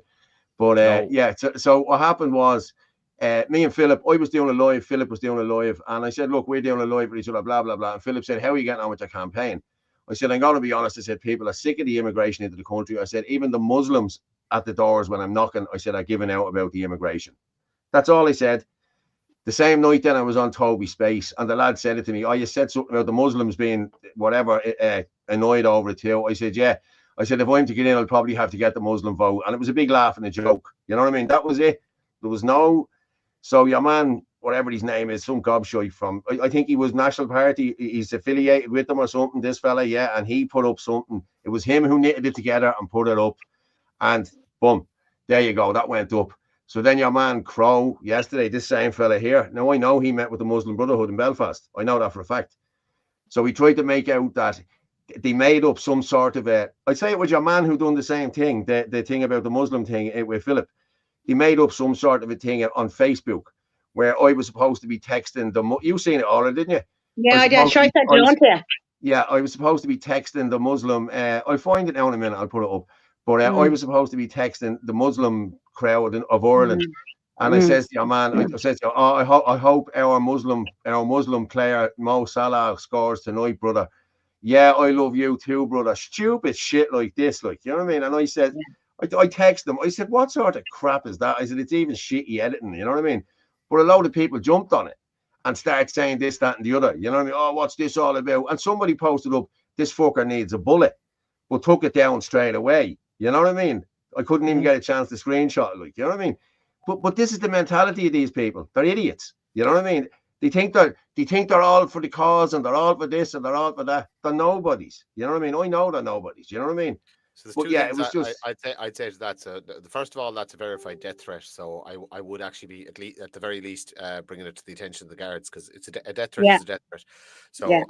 I would have it on record that you've received a death threat, and I'd give that video to the guards, because I wouldn't tolerate that. Like, you know what I mean? I wouldn't tolerate somebody talking to me like that or sending me that kind of a video. And I would also have it on record that it happened in the event that you have to defend yourself at any point or stage, that this person has made a threat against you, and if they were to approach you, you are fearing for your life and you're perfectly legal to defend your life and your property. So important to get registered. The second thing then, and I've said it before, after the elections, the nonsense people are going to be gone. Yeah. There's going to be a coherent nationalist movement, and the nonsense people, the wannabes, the fools, the cosplayers, all gone. Every single one of them. I would single-handedly remove every one of them myself. Yeah. There's going to be a coherent, professional nationalist movement with a very, very, very clear plan and set of goals over the next 5 years. And it's going to involve some very, very good people from across the spectrum. But the idiots are not wanted or welcome. You can stop being an idiot. It's a very easy thing to do. It's very easy to not be an idiot and continue on the fight. But that kind of crap won't be tolerated. Absolutely 100% not. So, and like I said, people like that and people with Well, that I'm being honest with you, Martin. I'm on board. I'm with this Says No movement since November 2022. Everybody trusts me. I get on with all the groups. I get on with everyone. Anthony will tell you himself. You talk about me with any of them groups, they all get on with me. This same fella came into the Kulak group in March and infiltrated the group and ruined the whole group. Like, Kulak Says No was the epicenter of the world. Everybody was talking about it. Australia, America, England, Brazil, they were even talking about it. And then by bringing that banner up the north, for whatever reason they had to do it. Okay, some people say it was good, some people say it was bad. But that ruined the whole camp. People left the camp, people wouldn't come back down again. There's people that stand down there now that don't even talk to him. They can't tolerate this fella. You know what I mean? But hey, listen, he has GoFundMe's going, he has all sorts going. You know what I mean? But listen, people can see right through him. People that know me, and they know him. You know what I mean? So I'm not really worried about him. I got to be honest. He's roaring and shouting there about doing this, that, and the other to me. They actually attacked the nationalist movement in Ireland, though. You know, the posters are very crucial for getting votes, and he instead of going after like people for Plaza or Sinn Féin, he decided to go after us, the Irish Freedom Party, the poster and burn it and post it all on video and expect all of the nationalists to support us. What? Yeah. But here, I'm going to say something to you here. Not one of the National Alliance or anyone went and said it was wrong. Not one of them. But Mr. Luke O'Connor had a big ha-ha smiley face on it. And I texted him and I said, Jesus, Luke. I said, what's the story there? I said, are you happy to see me posters? And he said, clown, you and all the clowns on the Irish column deserve everything you get. That's exactly what he said to me. Well, I don't listen to this. Like, for me, I'm me and Robbie in my area from the National Alliance is doing pretty well, and if there are those in our party and the other part of the National Alliance that just think we're all enemies, then so be it. Like Martin said, the idiots will be removed. But nationalists will work alongside each other. I've been doing it, and we are capable of doing it. So if Luke wants to represent the National Alliance and can attack us, he can go ahead. He'd be rooted out as well. By there's Chris Bourne. There's Chris Bourne just put up. None of them officially condemning it, and it's true. None of them did condemn it. None of them. You know, it's wrong. You know what I mean? If that happened to one of their posters, would be the first one to condemn it. I really would. So would you, Martin. So would you. We all would as well. Yeah. But not one of them condemned it. Not one of them. Yeah. Why was that? My post yesterday, Paul, was not just sticking up for you. I clearly stated yesterday that nobody should be touching anybody else's stuff, and that nationalists, true nationalists, genuine nationalists, should be standing together. Like, we have a far bigger enemy to be fighting instead of fighting among ourselves. And if you're a proper true nationalist, you should not be slating each other. Do you know what I mean? Because that's giving them what they want, as in Fianna Fáil, Fine Gael and all them, us fighting among ourselves. We're supposed to be standing together and standing strong together. In saying that, Kevin Coyle did contact me yesterday and said he had nothing to do with it. So yeah, you said that, and fair play to him for doing that. Fair play to him for doing that. Yeah. Do you know? But we should be, like, it should be called out. One nationalist should not be slating another nationalist. Do you know what I mean? Especially online. It's for everybody to see. And then, of course, as I said, all the ones like Fianna Fáil and Fine Gael, they're going to love all that. You know what I mean? It doesn't matter. These people are not part of the future. So best ignore them. It's unfortunate. Now, I just watched a video there of somebody burning down Mary Lou's posters. And that is also very, very wrong. It's a very wrong thing to do. You should not do that. Like it's the same with me hanging out with my posters and all that. I have accidentally pushed and displaced a few posters. Dislodged. Of all parties, and just out of respect, in case someone was recording me, I put them back exactly where they were, so I won't get blamed. And you have to respect the democratic process. They will respect your posters if you respect theirs. So that's exactly what I did. Even though they're my political enemies, you have to show a degree of respect for you. There we go. Look, there we go. Here we go. The same shitheads again. Paul Hakim, Mohammed Fitzsimmons. You're some fool. I've nothing Yeah, to do we with know, Muslims. Paul. We know who they are. We know who he is. We know That's exactly why I'm who saying he it. is. That's exactly why Yeah, I'm saying it. And yeah. I'm going to say it on the record here. I wasn't the one who went and sat with the Muslim Brotherhood. Okay? Not this kid. End of Yeah. story. Yeah. I've already a short video. We have a short video of the local running there. You know, when people are targeting yourself, when there's actually Muslims running who've been very vocal. Yeah, I'll play against that the one in Irish a minute. people. I just want to go with the Athlone Yeah. brutality one there. There was a guy, the Gardaí were in Athlone. Was it the other day? And I just want to go with that brutality one first, and then we go with the Muslim one, yeah?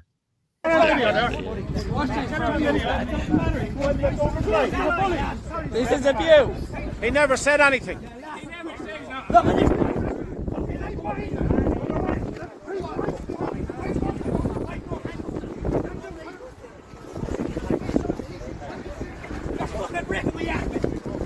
Boys, be gentle with him. Put your hands behind your back. Put your hands behind your back. You stop resisting.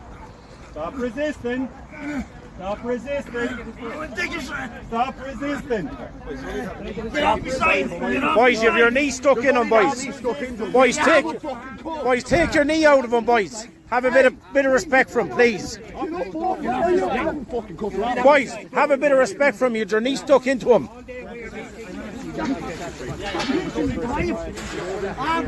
Just relax. 2-5. Let go of me. That was way over control. No, that was way up, boys. There's heavy-handed there. What you're doing? Yeah. Fucking good men. 2-5.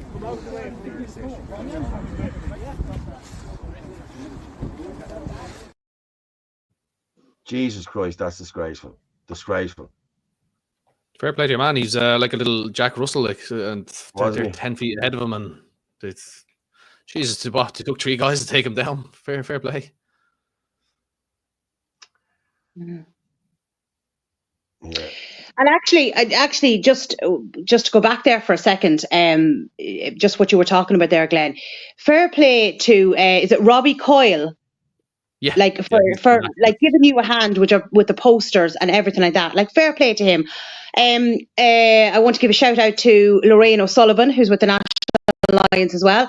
She rang me this morning. We had a lovely chat. Very, very nice girl. She's running down in Limerick. Lovely, very, very pleasant, very supportive, hugely supportive of the nationalist movement as well. So, like as I said, there is some great nationalist candidates out there. Do you know what I mean? And we should definitely be supporting, especially if there's no IFP in a certain area, we should be supporting all other nationalist candidates, you know, because there is some fantastic candidates out there, you know. Yeah, that's true. Absolutely. There's really good candidates out there, I have to say. Yeah, there is. Yeah. Go on, Anthony, you were going to go with that Muslim one, were you there? Sorry, yeah, the Muslim candidate, Dr. El Dodri. Oh, what's he up to now? That's how you say his name, is it? I wasn't sure. I was only saying it because, you know, everyone's saying you're a Muslim and they're actually turning the guns on the Irish when there's actually people to be turning these guns on. Not literally turning guns on. I mean, you know, do you think they'd slag them rather than trying to make up? Here we go again, folks. Up in Blanchardstown. Umar Al-Quadri. This is a man that said all over TikTok, Instagram and other platforms like that the Muslims will kill the Jews and they'll kill the Christians and they'll take over the world. How is this man allowed running an election after saying what he said all over the internet? An absolute disgrace. And not only that, this man is in charge of the Muslim community in Ireland, building mosques all over Ireland. And he was ran out of Holland as well for his radical beliefs. They didn't want him in Holland, so he came to Ireland now and he's trying to build Muslim communities all over Ireland and mosques. Do not vote for this man, folks. Once he gets into power, Ireland will be destroyed. If this man gets into government, he'll help his own Muslim people. He won't help any Catholics or anyone else. That's all he's here, folks, to help the Muslim communities and nobody else. Umar Al-Quadri, vote this man out. Yeah. The gall of him to actually call himself Irish as well, and that he's you know, it's just doesn't but make you remember your man down in Limerick? You remember your man that said that all the ones at the protest should be, what was it, shot in the head as well? Yeah. I can't think of his name, but you remember him down in, sure, he's a councillor. If that was any of us saying anything like that, like, probably be thrown in jail. I've said this before. Even if it's illegal immigration or migration itself, you will bring in a greater amount of people into this country that are fundamentally opposite of everything you are in all different ways, culturally, religious. But yeah, mostly culture and religion. The way you're brought up, your ideals, everything, and that itself will create a separate society in your own country where they don't want to interact with you, they won't integrate, they won't speak your language, they don't want to know your culture, and most likely they will despise your religion or see you as an enemy of theirs. And that's where I don't understand the woke left, where saying, oh, we're all good human beings and we can all live side by side. That's actually so great. I actually respect that 100%. But the stupidity about it is that the people you want to hold hands with do not want to hold hands with you.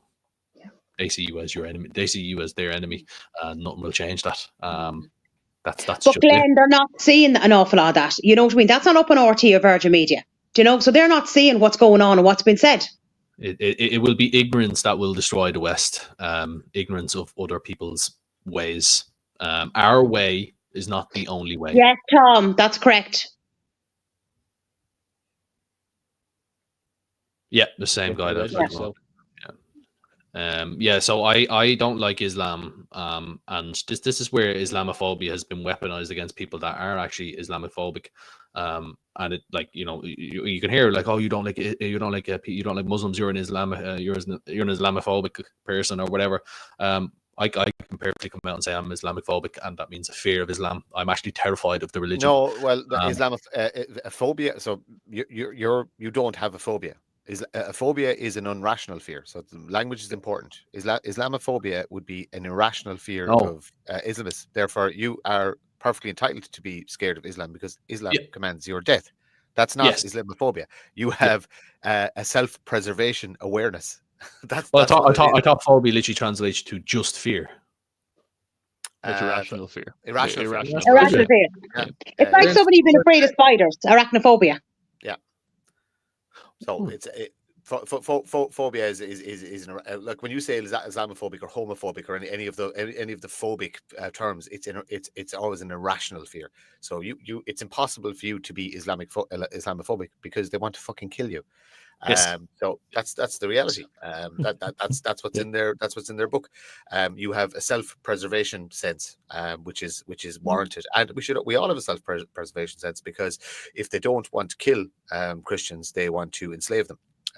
So that's the reality. Look, let's not give them oxygen, right? Again, as part of a nationalist government, the commitment to the people of Ireland is we will not allow the ideology of Islam to take hold in this country. If I was ever in government, I will ban mosques.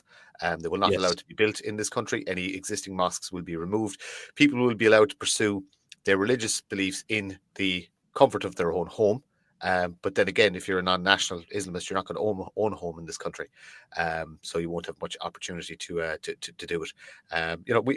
Let's be very clear on who the enemies are, and make the commitment that we're going to solve the problem. We're going to remove them, and we make no apologies whatsoever for being like this. And we will save the extreme left from themselves. Yeah, their suicidal empathy. Yes, listen, I have a story. It's ignorance that will kill us or kill them. I have a story from the Doors, a little bit about what we're talking about, and it's a story that was told to me, so I can't verify it, but I don't know why this person would lie about it. But anyway, it's a story I was told at the Doors in Kildare town, that this woman worked in a nursing home, and basically that there was a couple of Indian people that were there, and they weren't resonating very much with the people in there. Now, look, you had people with dementia, and you have the old school kind of way of thinking as well, but they felt as though it was very much just a job for money. Since then, now the whole place, bar one employee, is Indian. They all do their call to prayers every whatever it is on the hour. Despite of anyone calling out, there's one Irish person left, which is this person's niece. She's trying to get out because now they're in the management level and they're running it like a business with absolutely no empathy for the way people, the way some people have routines that's very important to them, especially if they dementia or things like that. They don't care. And again, this is the story I'm told about it, but there certainly is a lot more and more of that creeping into the business sphere, Well, a girl actually reached out to me on Facebook, and she's a nurse as well. And she was just saying in her team, she's the only Irish nurse, and the rest of them all foreign. And she said they're speaking their own language. They don't make an effort. They don't speak English, with her or anything like that. It's like they're off kind of in the corner doing their own thing, And she just said, like, it's just so frustrating. Like, do you know what I mean? They're all supposed to be working together and all that. But she said, like, they won't even speak English. Like, they're just talking among themselves. This is where I said you have communities that are completely separate now from our Irish culture and our own communities. Like, it's a complete split, and we don't want that. And if we become the minority in our own country, we'll be further split between multiple different groups where we are actually alone. The Irish people will be alone in their own country, and that is a horrifying thought. Sharia law, that was ran in 2006. In the Irish independence, that if Muslim is a majority, then Sharia law must be rolled in, and they are calling for it already in London and certain places like that, where most of the gangs are Muslim. They control London, the drug scene and all the rest, and the likes of Luton and places like that. Look, like, there's no, and you hit upon it there, Glenn. We are afraid of Islam. Like, certainly. I can tell you this, I'm not immediately afraid for myself, but I am terrified for the likes of my daughter or the following kids or the women of this country. Yeah, and yourself. Like, what respect would you get, Orla, walking around? There's a picture we had last week, I think it was, and it was a man and his child at the beach swimming and having fun, and there's a woman standing there fully clothed on the hot day, just this amount of her eyes being seen, standing watching them. They're really treated like dogs tied to a pole nearly. It's not nice, and even there's a certain amount of freedom of belief here.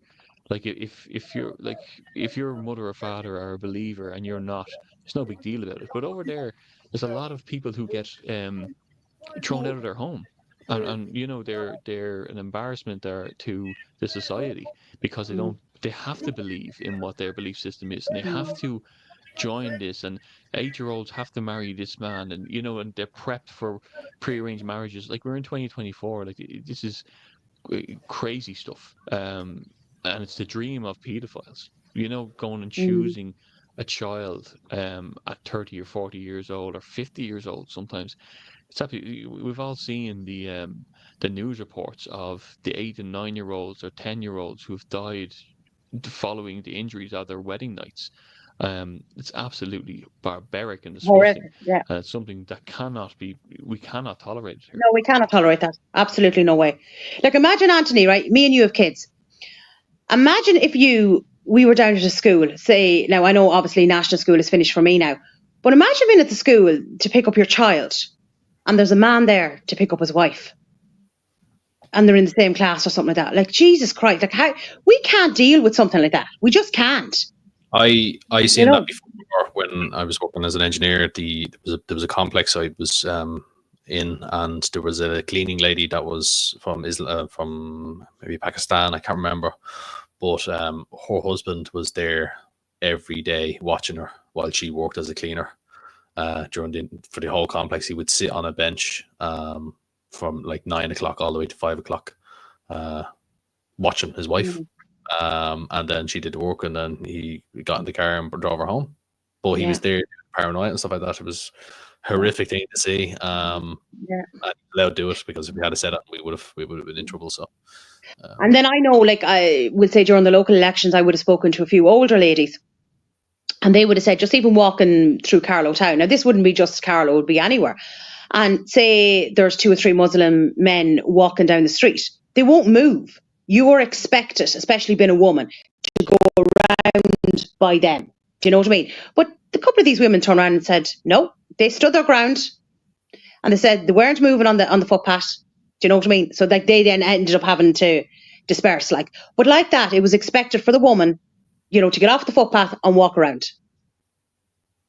There's someone saying my daughter left the job in a nursing home 6 years ago because they were taken over by farm workers who couldn't watch the way they're treating the elderly residents. I think someone else, I have an auntie in nursing home, very pissed off at the whole situation.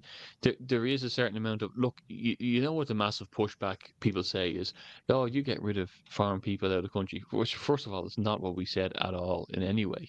No. But then where are all your nurses going to go when your care workers and all that? And this is the reality of inside these places as well. There is a bit of malpractice going on. I'm not saying it's because of every person that's coming into the country, but there is an investigation of over 750 nurses in this country at the moment because of fraudulent certification coming from foreign bodies that aren't verified. So we just need to be wired to the arguments that are thrown in. It's fairly easy to see that our own nurses are being pushed out the door, and we have that policy in place as well that we'd like to push, a nursing bill with include mobility systems and incentivizations for staying consecutively after they qualify. So it is good that we are tackling them things. Has anybody been to an NCT centre recently? Well, kind of. Why? You want to look at because since COVID there was a backlog of NCTs, and if you actually go to the NCT centres, there's sort of been a massive clear out of Irish staff working in NCT centres.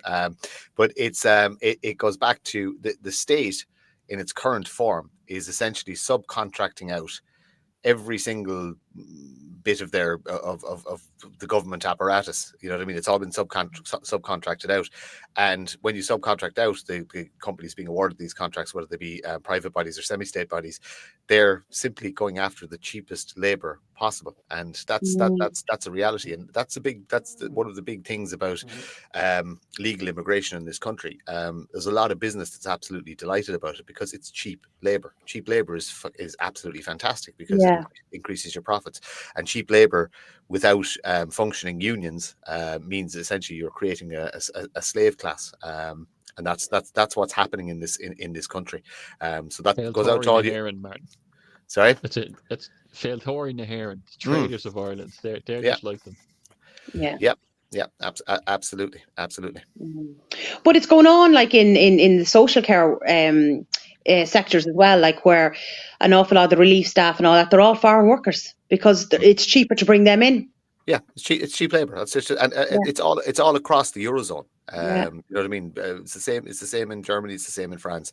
The UK is slightly different because most of the foreigners are on welfare, but it's probably the same in Germany and France as well, in the bigger European economies. What's the percentage, sorry, Martin, of people on welfare in the United Kingdom? You just said it there. So I think it's something like 67% of all. Is it Muslims in general are on welfare, and then it's in the 80s for Muslim women. So it's 85% of the females don't work and 79% of the males don't work. Yeah, it's 79% of the males. Yeah. Wow. I didn't think it was that high. Wow, that's crazy. And look, that's what's going to happen. I think it is. If not, it's the Netherlands, but it's the same. It's usually fluctuates 1 or 2%, but it's around that anyway. So look, there's massive issues out there. I'll just go back to the thing. I know I harp on about it all the time, but unless there is a coherent nationalist movement, none of this gets fixed. And that means that everybody works together. That the entire nationalist movement needs to forget about banners and party names and all that kind of stuff. We're in it together or we lose. It's as simple as that. So I've seen a small bit of petty stuff, messages and this, that, and the other in different constituencies and stuff like that. And I'm just going to say it again. If you don't turn the guns on the real enemy, you lose. And if you're attacking a fellow nationalist, we don't have to agree. We're never 100% going to agree on everything. You know what I mean? We're not. Our policies are always going to be slightly different. That's where adult conversation and adult compromise comes in. So again, shout out to all the leaders of all the other nationalist movements. Irish Freedom Party, as far as I'm concerned, are your friend. We're your friend and we're your allies, and we all have the same goal, slightly different roads. Do you know what I mean? So it's just a call out to everybody again to focus. There's less than 3 weeks to the general election. Focus all our energy on hurting Fianna Fáil, Fine Gael, Sinn Féin, People Before Profit, Labour, the Social Democrats, Independent Ireland, and any traitorous independents. Focus all energy on taking as many votes from them as possible, because even if we don't have massive electoral success, even if we can make a dent in their votes, and actually take a few big names, like if we can stop Helen McEntee getting elected, O'Gorman, Foley, the Greens have to be decimated. I'm getting that a lot at the doors. I'll tell you, people are not happy with the Green Party. That would be another big thing I'm getting at the doors. I reckon they're gone. I just had a request there from a mate of mine, from Alan Fagan there. He's running up in Dundalk. Good friend of mine. He used to be in the party. Alan, I met Alan. Oh, Alan, yes, but listen, I know we only have 15 minutes left, but I'm going to see can he come in just for 5 minutes even, just to have a chat. I'm at the stand of him. But Martin, as my slogan is, beat them at the ballot box. Yeah, exactly. But you were just going back to the NCT centres. They're not even mechanics, Martin. They do a course now, and once they pass the course, that's it. And all you have to do is check 6 or 7 different things. There's no mechanics. There's a handful. Now, I know for a fact over in Green Hills, there's a load of Irish mechanics over there. That's probably the only place you have Irish mechanics now.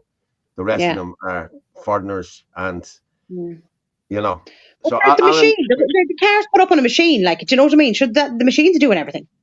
Yeah, I just sent that message to Alan there through Twitter. If he gets it, come in even for 5 minutes, Alan, because we're finishing up about in 10, probably 12 minutes. So just come in if you can.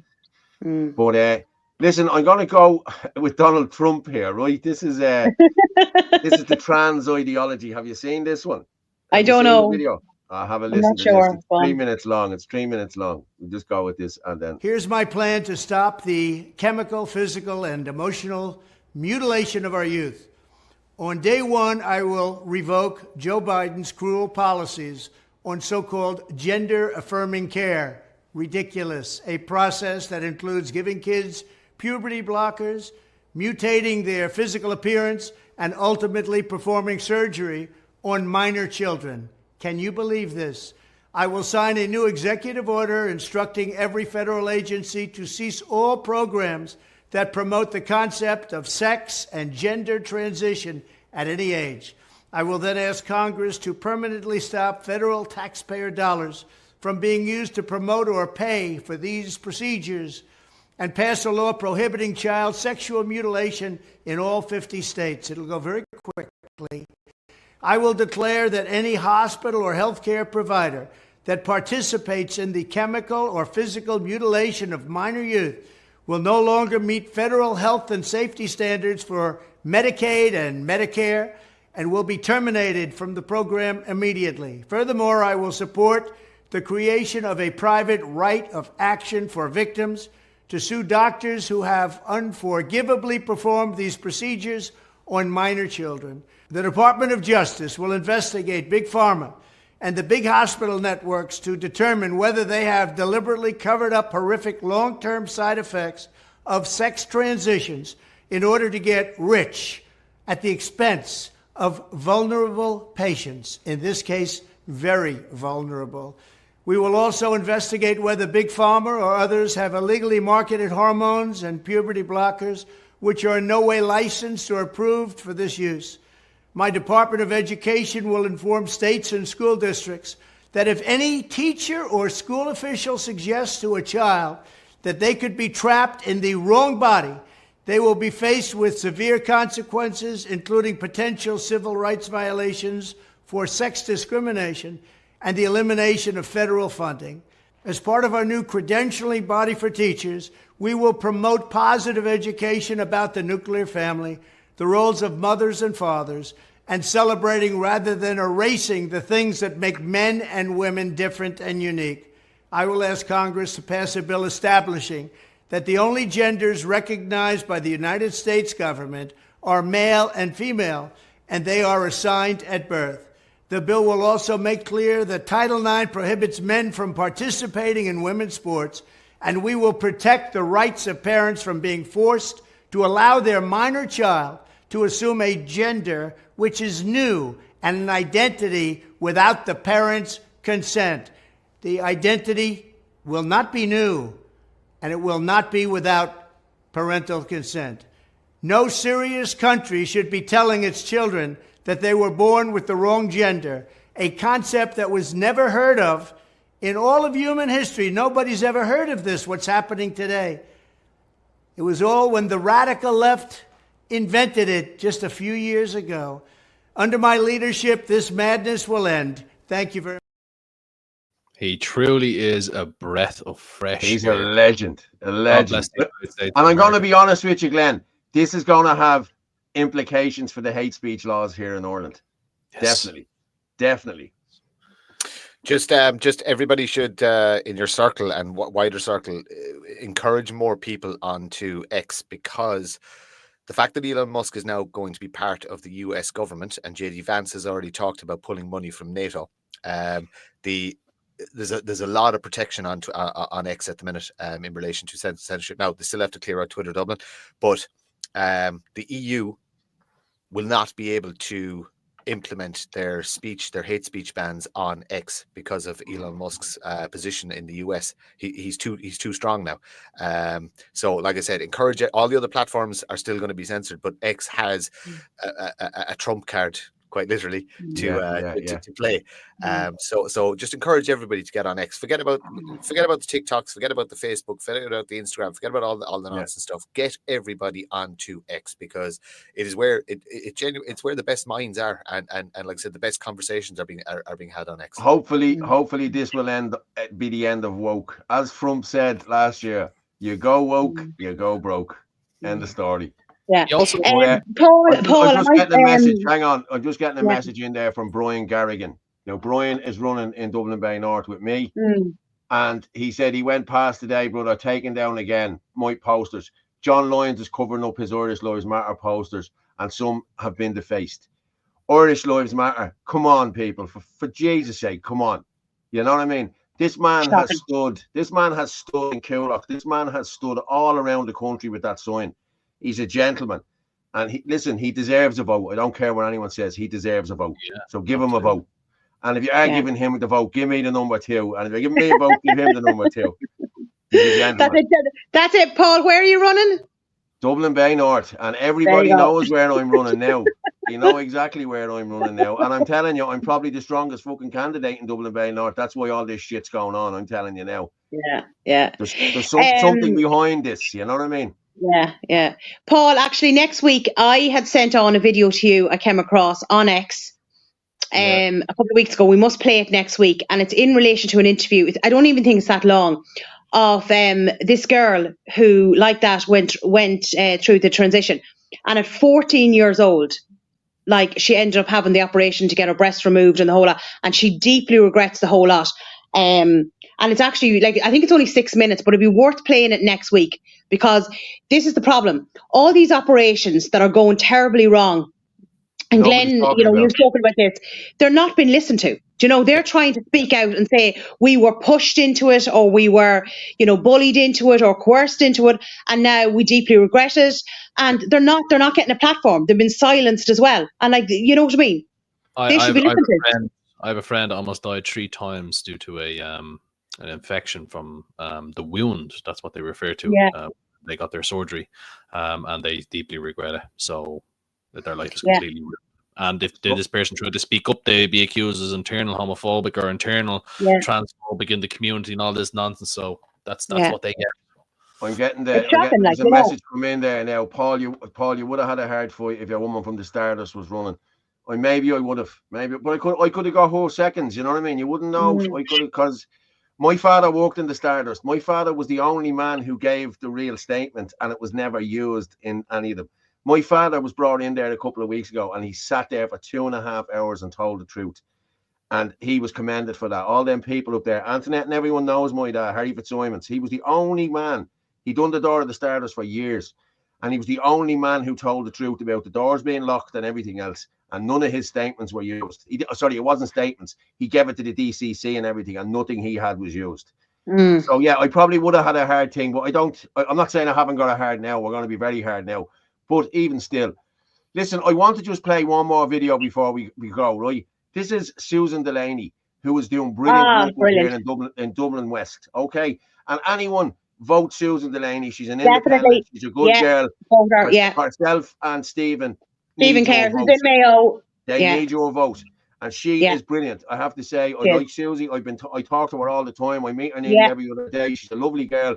And she called out Roderick O'Gorman the other night. On Thursday night, this scumbag was putting up posters. Watch this. Suzanne Delaney here, independent candidate for Dublin West. I'm at Castleknock train station on Thursday the 7th of November. It's about 10:30 in the evening. Now, the polling order for the election hasn't been signed yet, and therefore I cannot put up my posters in the constituency. If I did so, I would be fined €150 per poster. With 350 posters, that would be quite simply the end of my campaign. It's against the law to put up these posters before the polling order has been signed. But that hasn't stopped Minister Roderick O'Gorman here, who has his posters up all over the place.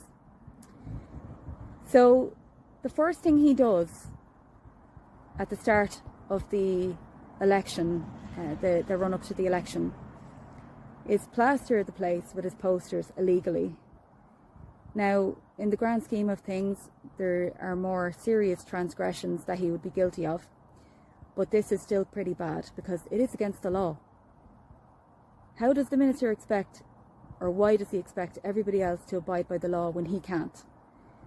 I would say it's time for Minister Roderick O'Gorman to go for a number of reasons, and I am the antithesis of this person, this minister, and I would say vote me in. I'm the only genuine independent candidate in the Dublin West constituency. When you go to the polls in a couple of weeks, make sure you make the right decision, because really we have to stop putting up with the likes of this guy here. He has no shame. Fair play to her. Yeah, I agree with her. And I'll tell you what happened, right? I started to put up my posters late in the afternoon on Thursday, right? I thought we could. And someone drove by and said, you can't put them up the thing. So I took them down. When I seen that video then, I whacked them back up. So if I get done for having my posters... No, you can't. It was actually 1 o'clock. It was actually 1 o'clock. The legal time was 1 o'clock. That was Friday. Friday. Yes, Friday. 1 o'clock Friday. No. Yeah. I thought Thursday I started putting them up, Thursday evening. And I took them back down again. I took them back down again because someone pulled in and said whatever. So I only had 2 up. So I took them back down again. But as soon as I seen that video that night, I was in my man's, I whacked them back up. And I heard Fingal were out taking pictures the next morning. So I hope Fingal do come to me about this, because Roderick O'Gorman has them up all over the place. I got up at 9 o'clock and headed over to my man's on Friday morning.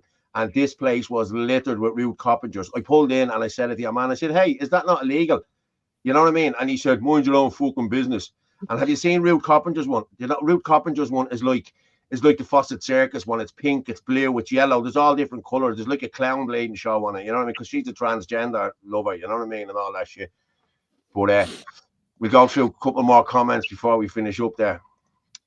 Corrupt Roderick, what else illegal stuff does he do? Well, he loses children and he's friends with Peter Tatchell and all of them things. So he's a scumbag.